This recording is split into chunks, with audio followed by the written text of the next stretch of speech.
What's going on, guys? I'm Pete. Welcome to Retro Game Addict. This is my iMac G3 computer that I just recently upgraded to a solid-state hard drive. Now, it is much snappier and definitely seems to run smoother, but it does seem to chug a little bit when I'm running graphically demanding games. Now, this thing came stock with 250 megabytes of RAM, and I'm going to expand it to the maximum of 1 gigabyte. So in this video, I'm going to show you how to do that, and then we're going to run some of those graphically demanding games and see if it made a difference. With all that out of the way, let's get into it. So before we hop in, I'm going to show you the 2 RAM sticks that I did end up purchasing. I got both of these on eBay brand new for $30 shipped. These are 512 megabytes each, which equals a total of 1 gigabyte. Now the iMac G3 does have 2 RAM slots, so we should be in good shape there. And something to keep in mind too, you do need a specific type of RAM, not just any random 168 pin. You're going to need SD RAM, PC100, non-ECC, and it has to be unbuffered. These specs cater a little more towards the old school systems like the iMac G3, so just keep that in mind when you're shopping for these and you'll be in good shape. So with that little intro out of the way, let's hop over to the G3. Okay, lucky for us, we are working with the later slot loading iMac G3, which makes our lives a lot easier. The RAM on this thing is accessible via a slot on the underside of the computer. So all we have to do here is just turn it over with the monitor side down. And as you can see, I put a little towel underneath here so as to protect the screen when we do turn it over.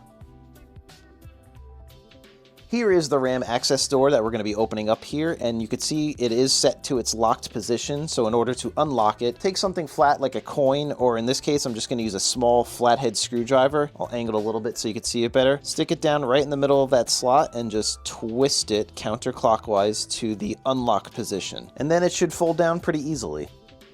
There are the 2 RAM sticks that we're going to be removing. So in order to remove those, there's 2 little tabs on each side of it. You're just going to pop them out. As you can see, they're both loosened up, and then from here you can just pull, gently work it out, and it should come out pretty easily. There is RAM stick 1. Like I said before, this comes stock with a total of 256 megabytes of RAM, and we have 2 stock 128 megabyte sticks in here. We'll remove the second one. Second stick is out. So before we put those new sticks in there, we'll just make sure that they all match up pretty well. As you can see, the pins on the old and the new align, so I think we're good to go with installing the new ones. Now the RAM slots on here are basically idiot-proof. There's 2 little notches on the bottom of the RAM stick, so there's only one way to put these in.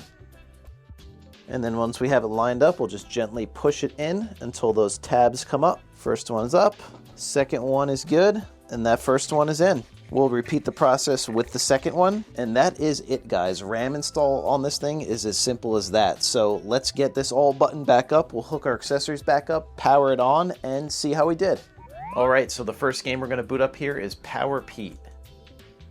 And that opened up super quickly. It sounds good. It seems to be running pretty well. So we'll just start this right up. Now I have to be honest, this really isn't my favorite game of all time, but it's a decent enough game. Especially for the iMac G3.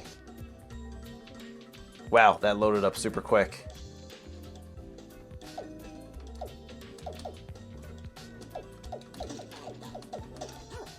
I mean, you've kind of seen it all at this point, but like I said before, it loaded up really well.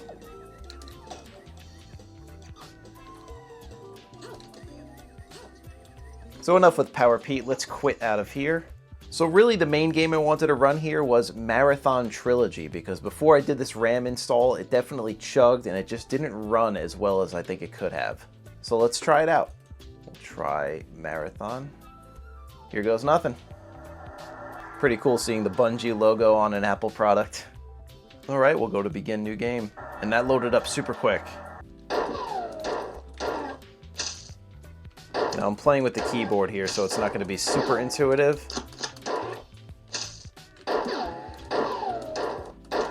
But this is actually pretty smooth. It's definitely not hesitating or stalling or anything like that. Color me impressed. This is actually not too bad. And it looks super nice on here. Now I don't know how much the RAM is responsible for this, or the SSD, or a combination of both, but either way it's running super smoothly. It's actually really impressive. Alright, let's try out another Marathon game. Try Marathon 2. It started right up. Not sure why the sound just cut out like that. Oh wow, that like totally froze. I think this is more an issue with the software and not the hardware. I'm just gonna restart the whole computer. All right, so we are back in. Marathon 2 did make the computer crash last time, so let's just move on to Marathon Infinity.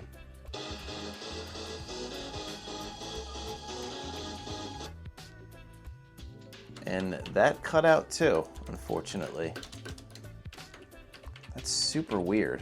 All right, let's restart the computer again. All right, so back in for a third time. Marathon 2 and Infinity did unfortunately make the computer crash last time, so I'm gonna go back into the original Marathon and just mess around a little bit more.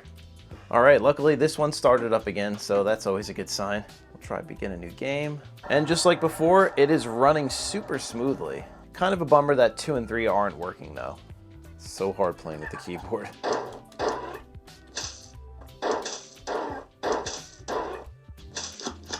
All right, I think I've seen enough here. So there it is, guys. That was the RAM installation on the iMac G3. Now, as you can see, it was super simple to accomplish thanks to it being a slot-loaded iMac. So whether or not the RAM was actually effective in getting this running more quickly or smoother is kind of up in the air. I honestly think it's the solid-state hard drive in there that's doing most of the heavy lifting here. So if you are interested in maxing out one of these things, I would highly suggest putting in a solid-state hard drive before you max out the RAM. If you want to max out the RAM, go for it. It probably can't hurt, but definitely go for the solid-state hard drive if you can. So what did you guys think? Please be sure to let me know what you guys think in the comments. As always, thank you all so much for checking out Retro Game Attic. I really do appreciate you all. Have an awesome day, and I'll see you on the next one.